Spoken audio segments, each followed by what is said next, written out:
Okay, this is chapter 11, and this is going to be a quick one. Developing language growth through flannel boards, puppetry, and dramatization. Your book talks a lot about how to develop a flannel board. You all know what flannel boards are, right? So it's a piece of flannel, a board that you can stick pictures to, and you can sort of act out a story that way. Um, I'm sure you've all seen this before. Flannel boards can be quite expensive to purchase. So, one way that you can make a flannel board is to use flannel and just cover some sort of board and then make color copies of the photos, not photos, illustrations from a book, and use those um, for your flannel pieces. So what you wouldn't have is actual flannel pieces. What you would have is a piece of paper. I like to laminate mine. And then, so this could be a flannel piece, right? And I would put flannel or Velcro on the back of it and stick it to the board, right? One of my pet peeves is when people use a flannel board with pieces that don't match the book that they're reading. So if you've read, let's say, The Very Hungry Caterpillar, you want to make sure that the flannel pieces that you use match the illustrations, because kids won't be able to make the leap from, this is what this looks like, to a totally different looking Very Hungry Caterpillar.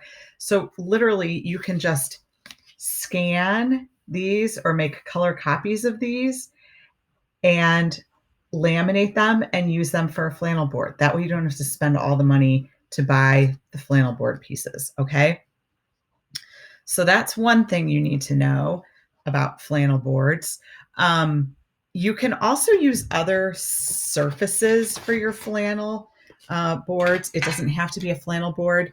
You can put magnets on and use a cookie sheet, right? And move your pieces around here.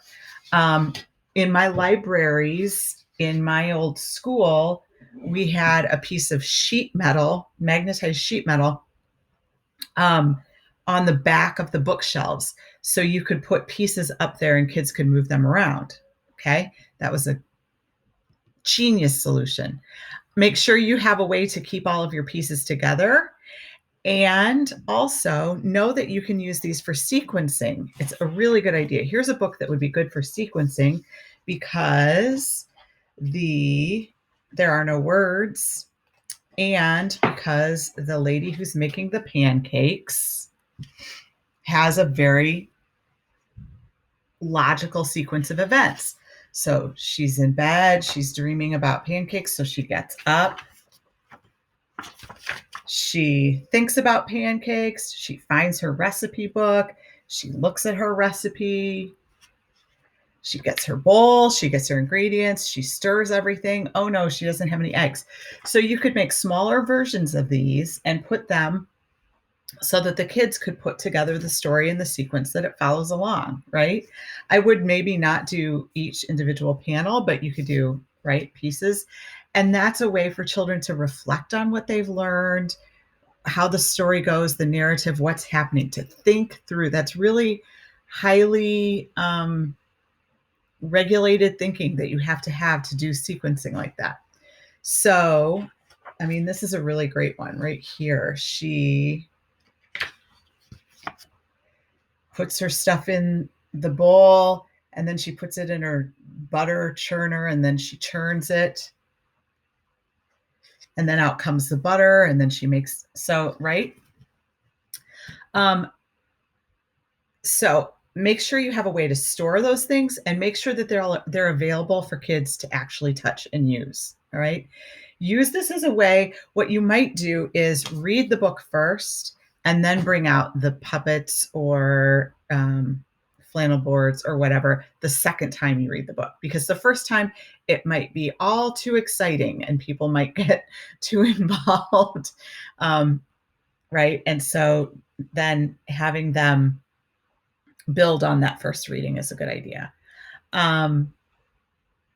You can do it for nonfiction as well. You can put out a nonfiction book about something, like about boats or whatever. And then use that as your flannel pieces. But again, make sure that your flannel pieces match what your book looks like. Okay. If you're using flannel pieces to tell a story that's not from a book, then you can use whatever you want. But if you're linking it to a book, you want the illustrations to look the same. Okay. Um, Always make sure that you have all the pieces before you start doing your reading. Anytime you're going to read anything in group time, right?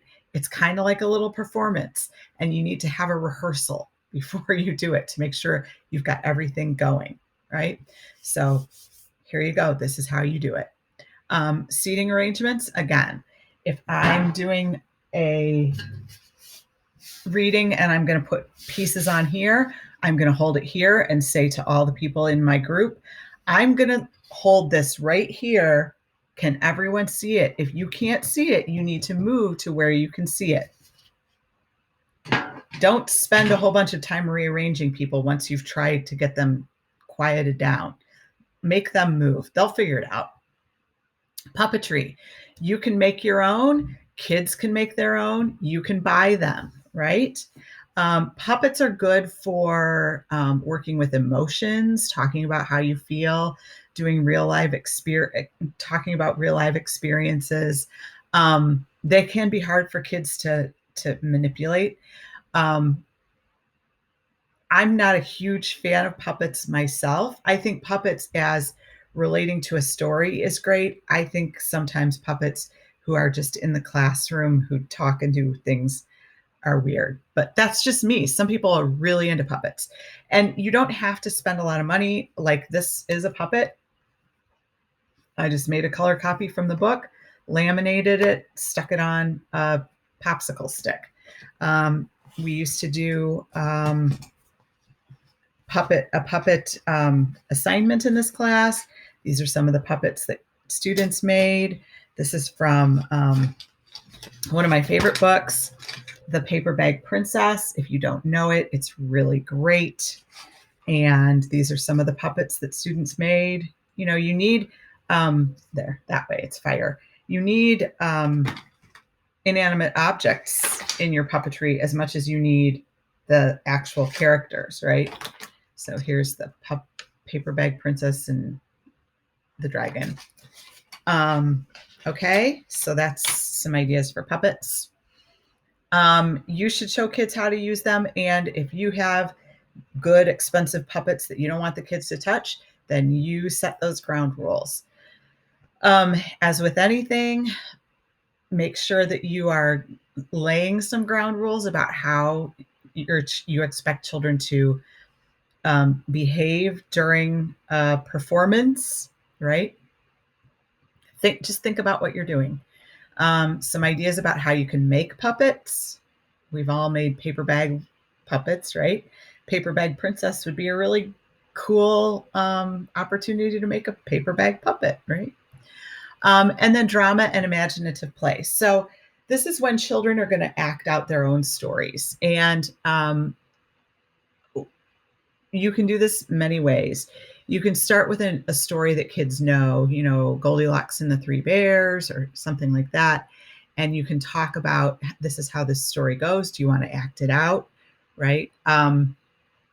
Props and costumes can be very simple, and they can be, depending on the ages of kids, more symbolic than an actual princess dress. So it could be just a colorful scarf tied around somebody's waist is her princess skirt. Every child who wants a part should be included in the production, and that may mean sometimes that you have to do things multiple times because everybody wants to be the princess or everybody wants to be the dragon. The teacher can be the narrator with the children as actors, or if you have a kid who could be the narrator, you can do it that way. This should be more organic than it sort of sounds here. It might be a teacher asking, do you guys want to do a little play? Do you want to make a show about whatever story we've just read? We can all pretend to be parts. And if the kids are into it, go for it. A lot of times it may take more organization and more attention than a lot of children are able to give. I would say 3.5-year-olds would be maybe the bottom of the age group for this. Um, you can do fairy tales and folk tales, picture books, teacher created problem solving situations, pantomime, that's creating communication with nonverbal actions. There's a really great tradition in ballet where there are hand signals that sort of indicate different things, like this is old man, this is princess. And so you can have kids do those things with you as you go along. Another thing that is a great, one of my daughters did this when she was a preschooler. She was in a dance class where at the end of the dance class they put on costumes. They all got to just drag costumes out of a big um, uh, trunk, and they put the costumes on, and then they would make up a story together. And the first child would say, oh, princess so and so, and they would all work on the story together, and it was fantastic. That was great. Make sure that you have things available for kids to use as props.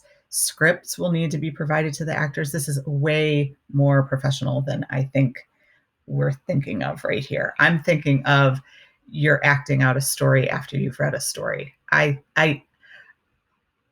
I'm uncomfortable with doing shows with children, especially in preschool. Um, that's very intense pressure for children to be under, and a lot of them are not interested in it and quite frankly can't do it.